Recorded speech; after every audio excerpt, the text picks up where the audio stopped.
You can use, this is just a part of a shoebox. You can use backs of old notebooks like this.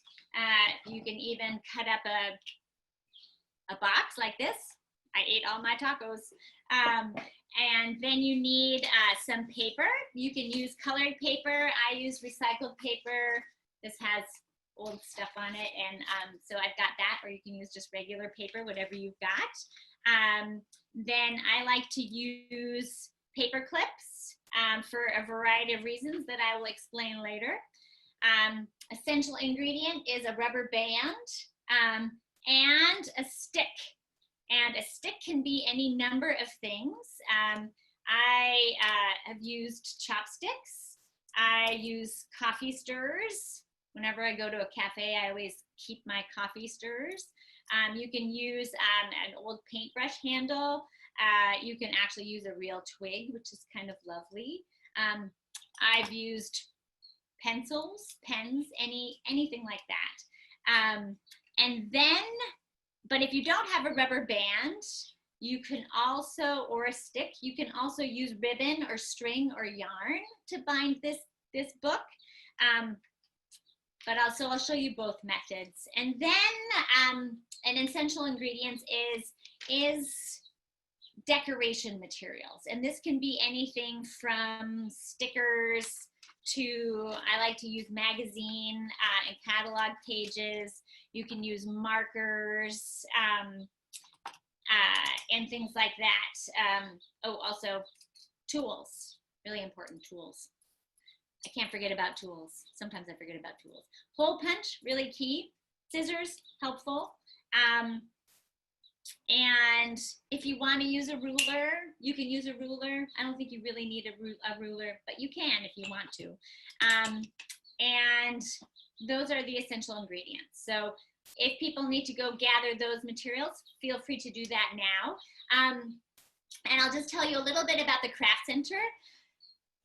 It is for everyone, and I really, really can't wait to welcome you all. It's 11,000 square feet dedicated to making, which is just an incredible testament to the power and the need that our community has decided that we need to be creative.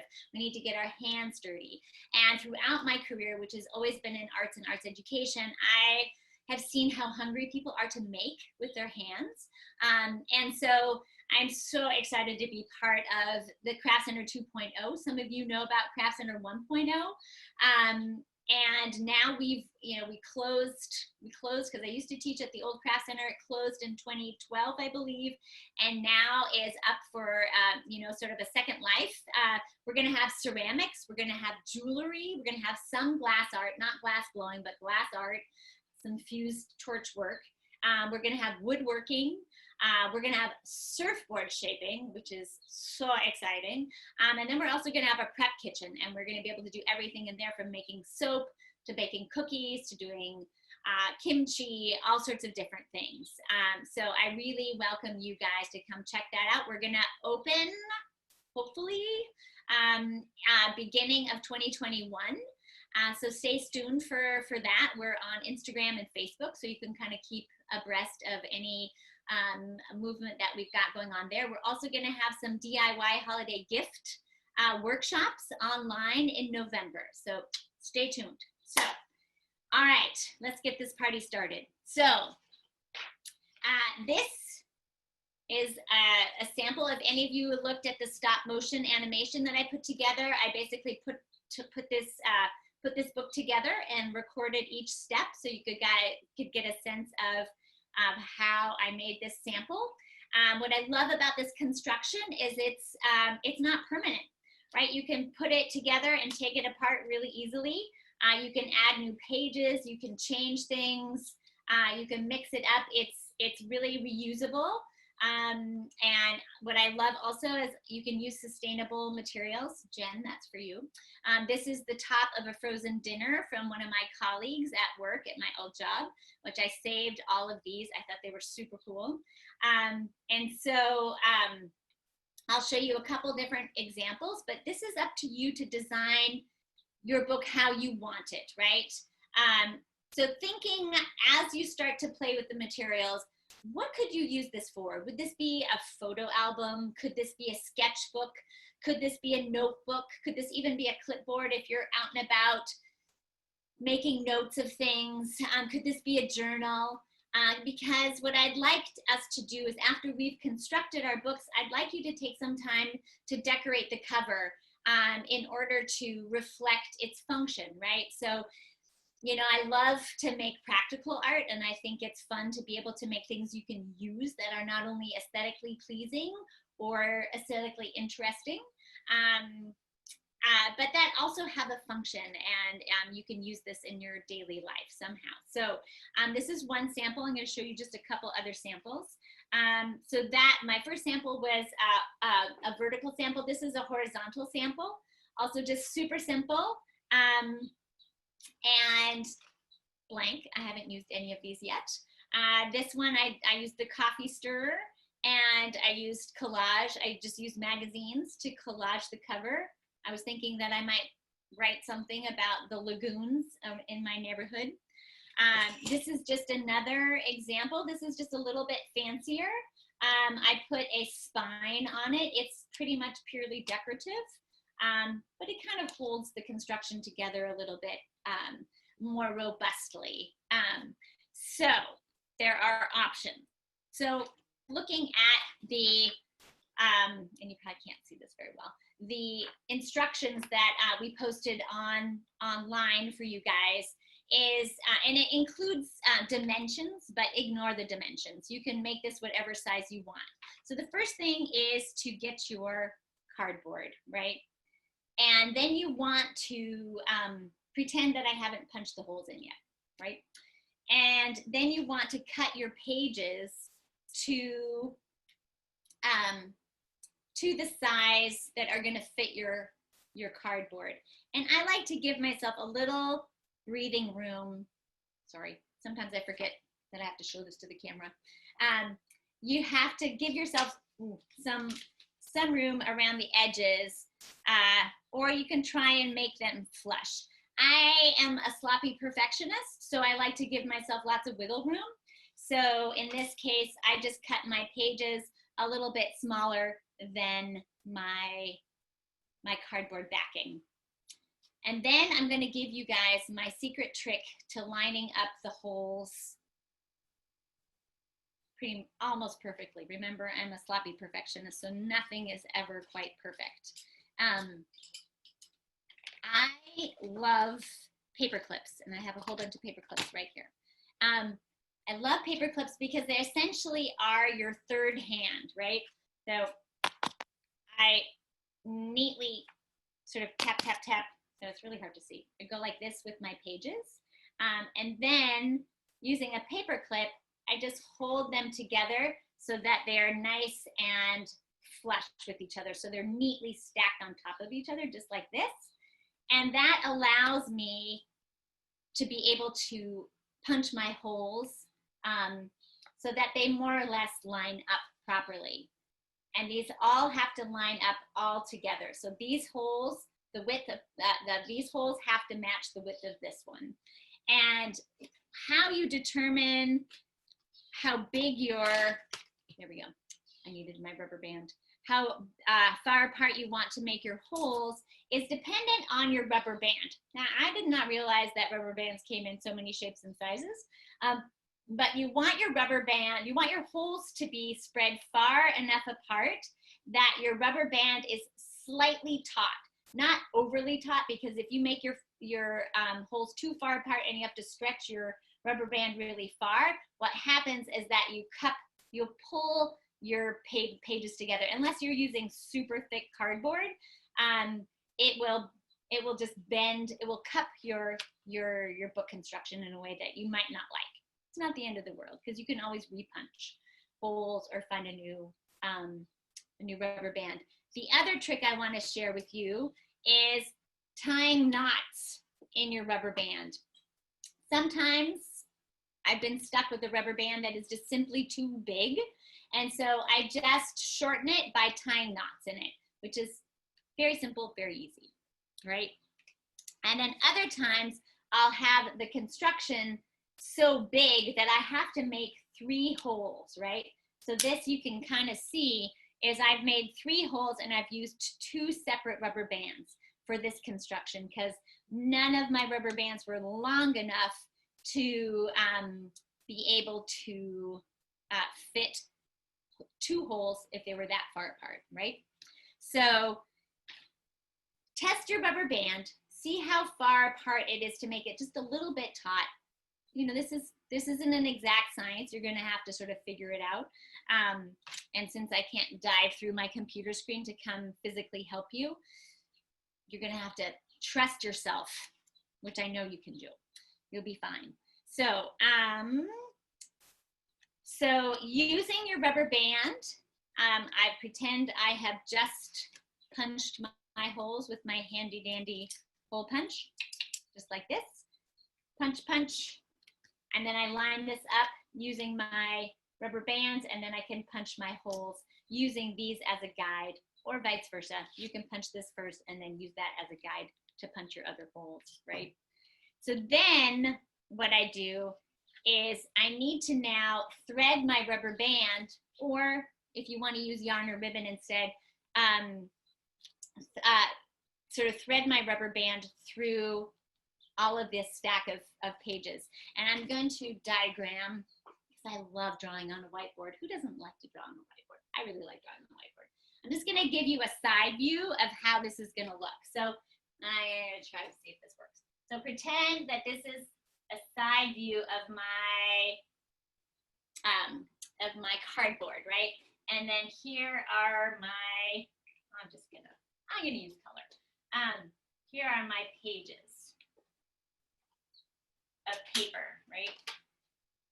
That one doesn't work. Never mind. Forget color. So I've got a bunch of pages stacked on top of each other, and here's my holes, right? I'm just gonna say that's where all my holes are. What I'm gonna wanna do is I wanna thread my rubber band sort of following this path. I wanna go all the way through the top, around the back, and back up the other side, just like this. And I'll show you guys. Also, it is, now I left, haha, here's my rubber band. I have too many things on my desk right here. Another handy dandy thing that I'm going to teach you, a secret trick that I haven't taught anyone else. Well, that's not true. I have taught people this trick, is you can use paper clips like a fishing hook too.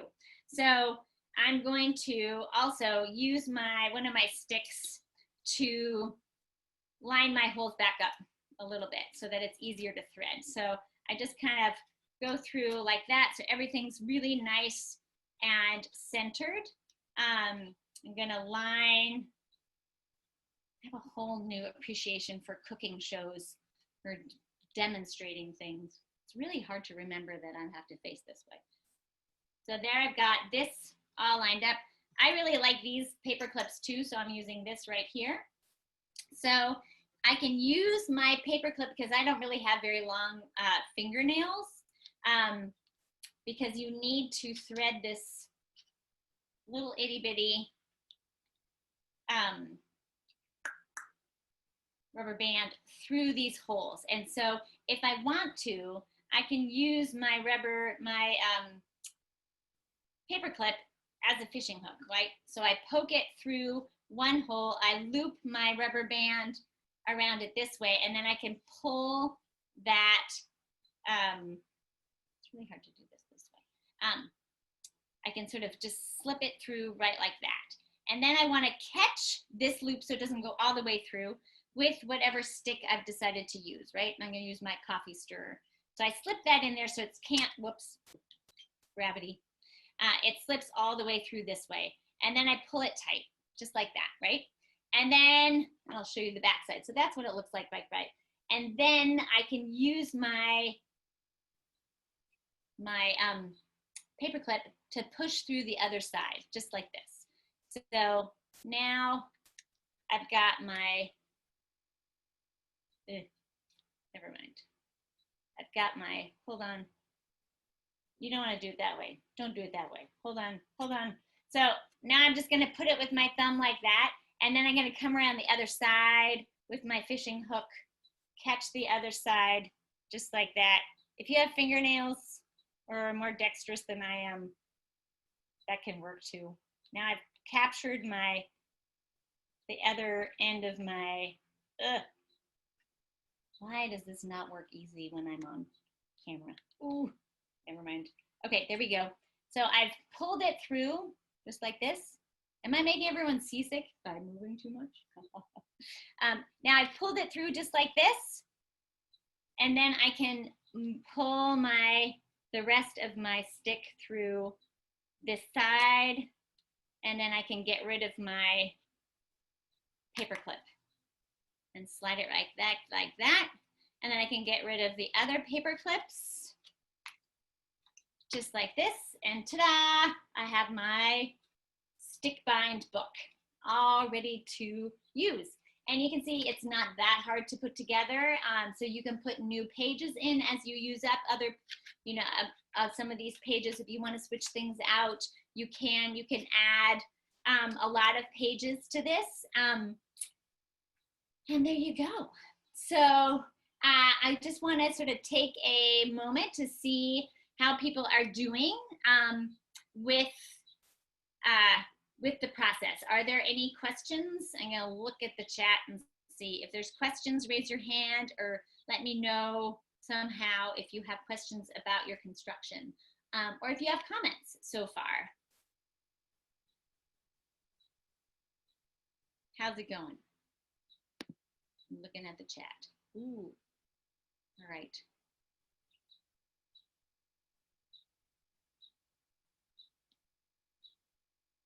All right. I don't know. I think everyone's doing all right. Is anyone having a hard time? Anyone need help? I wish I could dive through the screen and help you. And I'm just going to show you how I did the 3-hole project as well, just so you can see, and how I made the spine. But you don't have to do this if you don't want to. So once again, I can slip my stick out. This is a nice dowel. Hopefully I will not shoot my rubber bands accidentally off camera and I'll have to go disappear and search for them. But I'm holding tight to them, just like this. Ta-da! All right. And sadly, my rubber bands are starting to look a little old and tired. So here's my fancy dancy spine. You could see that this book would work just fine without this sort of decorative spine feature. This one I made with a back of a notebook, and then just some cardstock for the cover, and then just some regular lined paper. Somehow I have not got around to using any of my samples. And once again, I just put 3 holes in this one, and I used some stamps that I carved. I love to take erasers, those white erasers, and I carve them into different stamps that I can use to decorate things. So here I put together this construction. There we go. I'm going to use my paper clips right like this to hold my construction together. I'm going to put it like that so it doesn't get in the way. And then basically what I did is I took another piece of paper that's a little bit thicker, and I folded it in half, and I made sure that the holes lined up, and I punched those. And then I think, famous last words, I think. Here, I'll put another paper clip, because having paper clips hold these things together really, especially when you're trying to do it up in the air rather than flat on a desk like you guys are doing. It's helpful to have those things holding things in place, holding the pages in place. I'll put one here as well. And then I'll start in the back, just like this, and I'll poke, because sometimes I don't feel like using my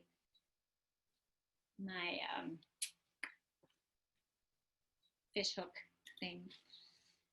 I will poke it through the middle, and I'll go ahead and grab this stick just like this, pull it taut a little bit, and then I'll pull it through one end. It doesn't really matter unless you're feeling like the color choice is significant. Maybe you want the warm color on top. And then I just pulled it like this and slip through. Yeah, I need fingernails. Just like this. So I've got that. And then you do the same.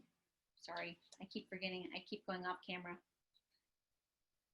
Then you poke through the rubber band just like this. Just like this, yeah. And you can sort of pull this up like this. Once again, snag that rubber band, pull it taut, pull it around the other side. And it really doesn't matter. You can put your stick on the back, you can put your stick on the front, whatever sort of makes you happy, I think is the perfect choice. And I think sort of functionally, it doesn't really do much either way. And then there you go. Just like that. And then you take those off and you've got an extra fancy stick bind book. So it's 12:30 and I want to give people time to make their constructions and to start thinking about how you would use this. How would you use this? Would you use this as a journal, as a photo album? It also makes really nice cards. It's my mom's 84th birthday, and she's getting one of these where we can write sweet notes to her and maybe even print out some photos from her various birthday celebrations and paste those in there so that it can be sort of a fun birthday gift and card all in one. And yeah, so that's kind of that project. And those of you who did the self-portrait project with me earlier in the summer can see, you know, I love to do collage out of found paper. And also that portrait with the slide where they introduced me, that was also made out of different found papers. And you can see I love to tear paper. Sometimes I don't like to cut, so it's really fun to tear those pages because then you get really nice rough edges that add a little bit of you know, movement or texture to your image. And so, is there anybody who would like to share what they've done so far? I'd love to see what people make. I think that honestly, ooh, I'm seeing one. Oh, I love it. I love UCSD. That's great. Yeah. Oh, that's so cool. That's so cool. Yeah, and honestly, you know, I think what's so cool in all of my classes, I see, that is beautiful. I love for students to see what each other make because honestly, you guys are gonna learn more from each other than you are gonna from me. So these are beautiful. Nice job. Oh, very nice job. Hi, Leslie. Way to use taco shells. I love it. Oh, look at that with that beautiful sun on it. That's beautiful. I have Claire spotlight. Claire, do you want to share yours? I love it. Oops. I think she's muted still. Oh, Claire, do you want to unmute yourself? I can do that too. Yeah, we want to hear what she's saying.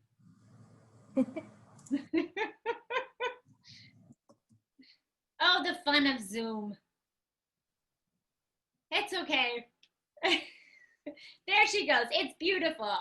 I love it. That's really nice. I love the red color. That's fantastic. Hey, Leslie. Are you doing something about fish? Leslie works at the aquarium, so it better be about fish or about paddling because we paddle together. Oh, that's awesome. Oh, I think we can hear you, Leslie. Maybe. Oh, Oh, yes. I'm gonna put fish in the front under my Under a taco shell. taco. Fish tacos. We won't tell the fish that though. Oh, that's awesome. No, it's a really fun, and I like keeping the books smaller. I've tried to do bigger ones and it just doesn't, for me, it's just not that satisfying. I like these little ones that I can stick in my backpack really easily and use, or, that fit the size of my coworkers' takeout frozen dinners. I kept so many of these. I was so glad that they were eating. They loved these frozen. I don't remember what frozen dinners they were from, but I thought they were super rad. Monica, we had a few comments come in. Shelly said she's going to use her bind book for notes, for reading her books, and for her book club.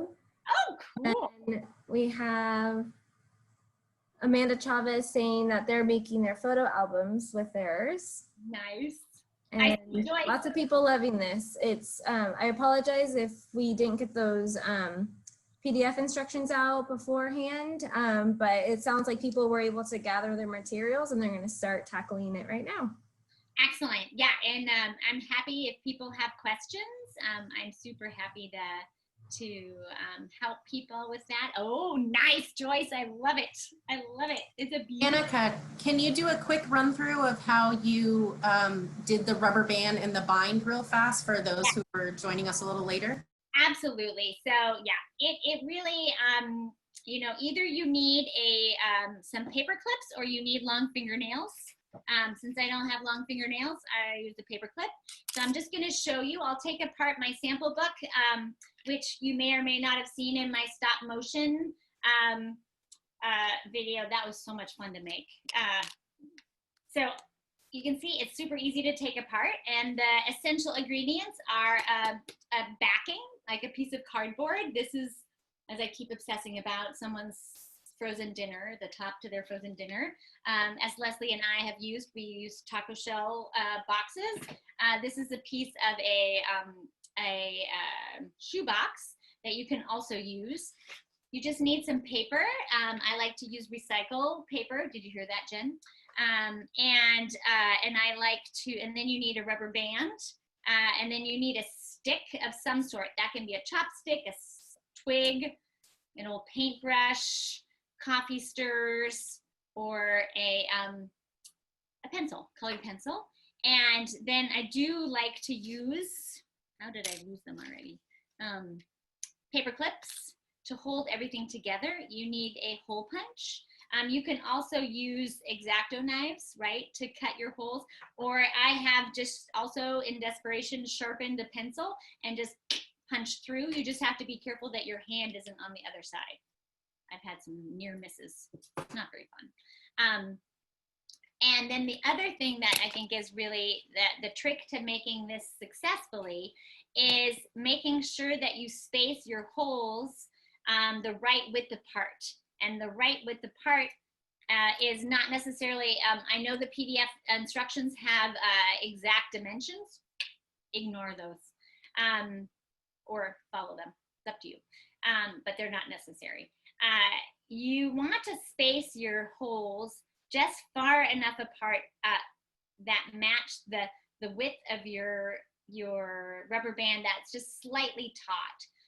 You don't want the holes so far apart that the rubber band is really stretched, because what happens is that you end up cupping the whole construction. So you don't want that. You don't want it too loose either, because then it won't hold the pages nicely and it'll sort of just be floppy. And if your rubber band is too long, you can do what I did for another of my examples, is you can tie knots in it. If my rubber band was too big, I just tie a simple knot in it. And so then what you want to do is, and I'll show you my handy dandy diagram, is this is sort of a side view of all the pages on their edge, and this is the hole. And basically you want to thread the rubber band down through the top of the book construction, around the back, and then back up the other side. And so what I do is I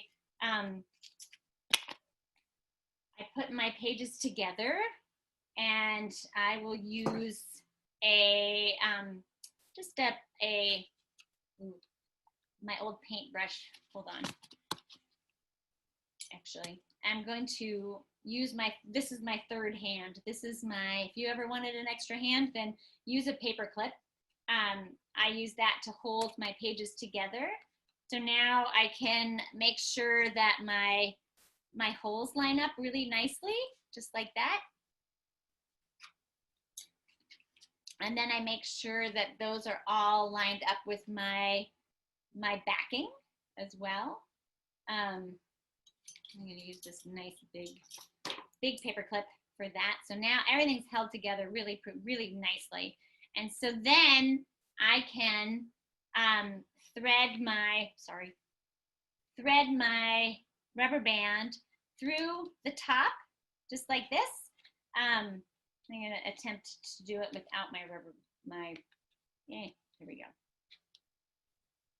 I thread it through that first hole, and then in the top, I just go ahead and catch it with my stick. I pull it tight, just like this, and then I come around the back, and I thread it through the back. And sometimes I need to poke it through either with my my handy dandy paper clip or not. And then I just thread it through my coffee stir. I keep all my coffee stirs after I stir my coffee. There. And now I've got my construction all the way done. I can take my paper clips off, and there we go. And then the fun part is decorating the cover, right? So the cover can just be the first page of your book construction, or you can cut another piece of cardboard if you want, or I use cardstock and make that my cover. And then you've got all these options. And then if you want to do something super fancy, you can do the three hole one and make a spine. Looks like Eva is showing us her creation. Oh, cool, Eva, that's rad. It's beautiful. I love that burgundy color. What are you going to use your construction for? Maybe a card after. Oh, you have one of those cool scissors, so you made the cool edges. Right, but I need a saw. Oh, yeah. Well, you know what? I've used, you can snap them. I've cut, Okay. or I've used garden clippers to clip those down. You can do that. But actually, I kind of think that looks cool. You could make it into a little flag, add tassels. The other thing I forgot to show you guys is that if you don't have a rubber band and a stick, you can just simply use a piece of yarn or thread to tie it through. I'll just show you really quick. Then it's not a stick bind book, but who cares, right? You can still use it. So Eva, if that really bugged you and you weren't able to saw down your chopstick, you could just replace your stick and the rubber band with a piece of ribbon or yarn. But I really kind of dig what you did. I think it's super cool. Hold on, I gotta make these. There we go. Here's my paintbrush. So yeah, those of you who paint and wear out your paintbrushes, hang on to them because they make really nice sticks for stick bind books. So same thing, I can just thread my yarn or my string or my ribbon through. This is a really long one, just like this. You can get out that twist somehow, make it nice and flat. And then I can just simply tie this. Hold on, here we go. Sometimes, there, just like that. So So one thing I want to make another plug for the Craft Center. I think I mentioned in the beginning that we are going to be offering some online DIY holiday gift making workshops, just with a handful of instructors in November. And then we're hoping to open our doors in a socially distanced sort of way in early 2021, probably February-ish.